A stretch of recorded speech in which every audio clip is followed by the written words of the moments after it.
Salut, j'espère que vous allez bien. Bienvenue encore une fois avec une nouvelle activité. Cette fois-ci, il s'agira d'une activité de langue destinée à vous, les élèves du tronc commun essentiellement, mais également les élèves de la 3e année collégiale. Ils peuvent aussi bénéficier de ce cours. Avant de commencer, je vous demande de bien vouloir, mes chères apprenantes et chers apprenants, de prendre vos cahiers et vos stylos pour écrire au fur et à mesure de ce cours. Je vous demande également d'accorder une attention un petit peu particulière parce qu'il s'agira d'un cours un petit peu particulier aussi. Vous êtes motivés et prêts? Regardons ça. Regardez avec beaucoup d'attention. Merci. On se retrouve juste après.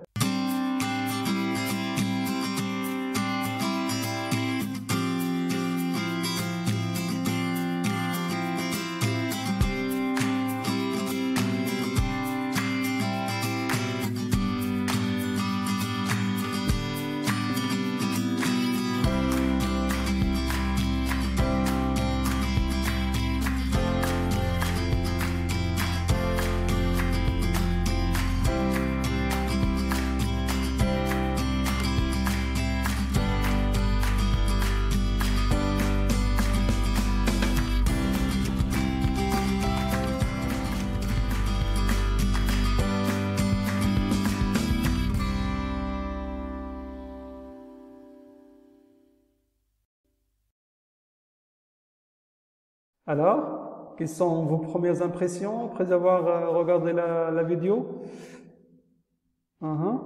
Alors, cette vidéo, ce scénario, je l'ai proposé comme un rapprochement de sens un petit peu de cette question du schéma narratif qui pose un petit peu encore des problèmes pour les élèves. Là, j'ai pris comme exemple le trajet d'un avion, d'accord? De l'aéroport X vers l'aéroport X, la situation stable, première situation, le décollage, et puis dans le ciel, ici, ensuite le dénouement vers il s'apprête à atterrir, et puis il arrive à la situation finale de stabilité. Alors, je vous demande de bien vouloir aussi prendre note de ça, l'écrire sur vos cahiers de cours, à retenir. Le schéma narratif est un modèle qui permet de comprendre comment se déroule une intrigue. Il permet de comprendre le déroulement d'une intrigue, d'une histoire. En d'autres termes, il présente les étapes de construction d'une histoire. Nous allons voir ça avec plus de détails, avec des exemples, avec une histoire que j'ai écrite moi-même, que je vous propose. Ce schéma narratif, il est constitué de 5 étapes. À retenir qu'il est constitué de 5 étapes. D'accord ? Mettez-vous dans la tête le trajet d'un avion, d'accord? Toujours. Alors, qu'est-ce que la situation initiale?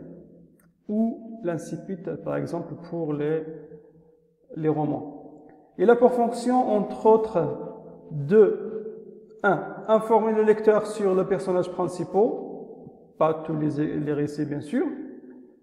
Présenter le cadre spatio-temporel dans lequel se déroulera l'histoire, c'est-à-dire les actions. 3. Elle est souvent caractérisée par l'emploi de l'imparfait de l'indicatif. D'accord? La situation stable, elle est toujours souvent caractérisée par cet emploi de l'imparfait, c'est-à-dire les choses qui se déroule d'une façon normale. Comme nous allons voir avec cet exemple, sachez bien que avant de passer à autre chose, vous avez toujours la possibilité de garder, plutôt d'arrêter la vidéo pour écrire. D'accord? Exemple, la mère de famille lavait la vaisselle, le père regardait un film sur la télé, tous les enfants étaient dans le lit. Vous voyez que tous les verbes ici sont à l'imparfait. Donc, il n'y a pas de, je dirais, de problème. Les choses se déroulent normal dans ce foyer de famille. D'accord? Alors, vous voyez ici l'avion, il est stable, il est à terre, il n'y a pas de problème. D'accord? Les gens montent à bord. Alors, nous passons à l'étape 2, l'élément perturbateur ou déclencheur. C'est l'élément qui vient pour modifier ou déstabiliser la situation initiale. On le reconnaît par l'emploi du passé simple, d'accord, qui annonce le début des actions successives et courtes normalement. Donc vous pouvez écrire cela aussi. Alors, exemple ici, soudain, quelqu'un frappa à la porte. Quelle porte? La porte de la maison que nous avons vu dans l'exemple premier. Le père ouvrit la porte. Monsieur l'inspecteur informa le père de la famille, ou plutôt de famille, que son fils de 6 ans avait fait tomber du balcon de la maison un vase et une personne était gravement blessée suite à cette action de l'enfant. Il lui demanda de l'accompagner. Donc ici, comme vous voyez, il est caractérisé par l'emploi du passé simple. Il n'y a que le passé simple, c'est-à-dire plusieurs actions courtes, successives aussi. Donc ici, vous voyez que l'avion est en train de décoller. D'accord? La situation est en train de changer. Le déroulement ou les péripéties, l'étape numéro 3, il s'agit de toutes les actions qui suivent l'élément perturbateur. Les actions atteignent souvent une apogée. Top. Le nœud, d'accord, dans le théâtre, on parle du nœud, le nœud, avant d'atteindre leur résolution. Il y a tout de même de nombreuses péripéties dans un récit. D'accord? Donc ici, vous voyez qu'il y a une définition de l'élément de déroulement ou le péripéties. Comme j'ai dit, vous pouvez toujours prendre votre temps pour écrire. Vous allez arrêter la vidéo. Donc exemple, la personne était comateuse, la suite de l'histoire bien sûr. Le père faisait des va-et-vient entre le commissariat et l'hôpital. Il devait régler le problème. Toute la famille s'inquiétait. Il cherchait des solutions possibles afin de remédier aux conséquences de l'accident. Donc vous pouvez toujours arrêter la vidéo comme j'ai dit parce que je passe vite. L'avion fait du mouvement, hein, vous voyez, à gauche, à droite, des virages, des hauts et des bas, etc. Donc c'est tout à fait normal. Hein.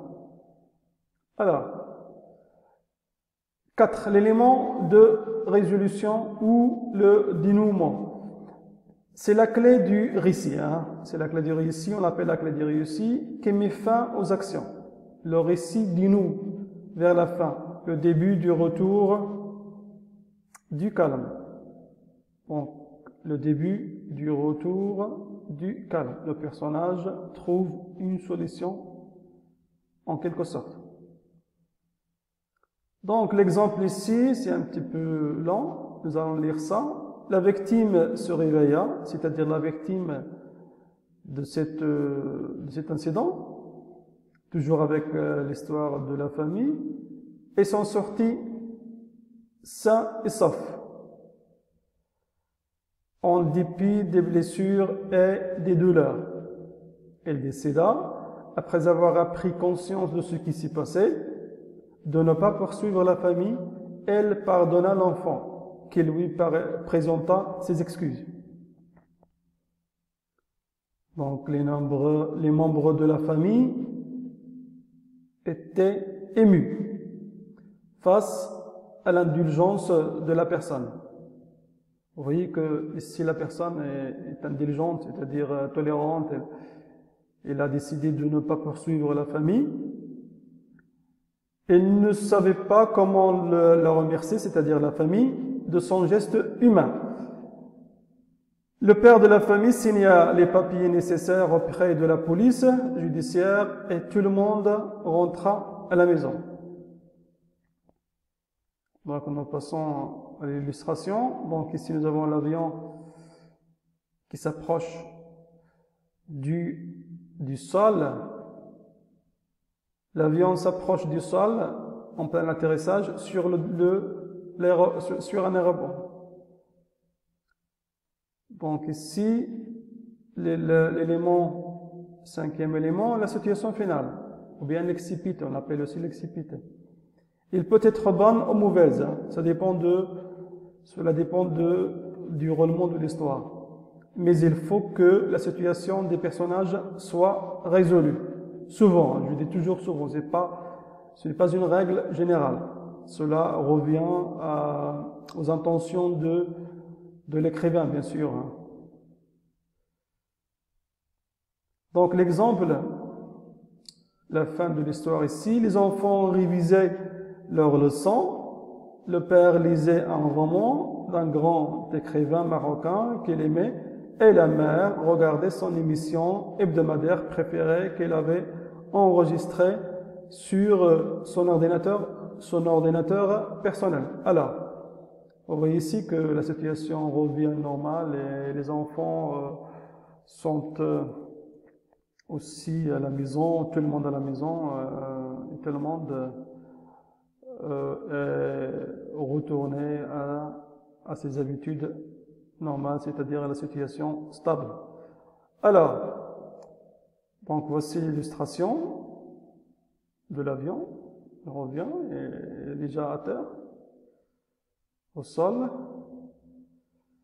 Donc le schéma narratif,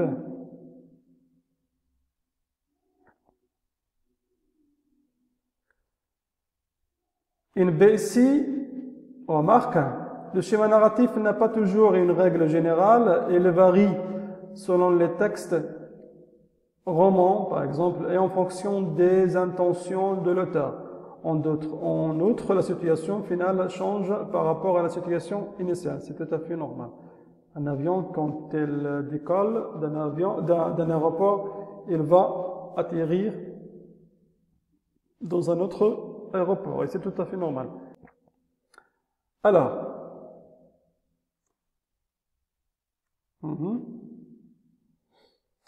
alors le titre de cette leçon sera le schéma narratif, bien sûr.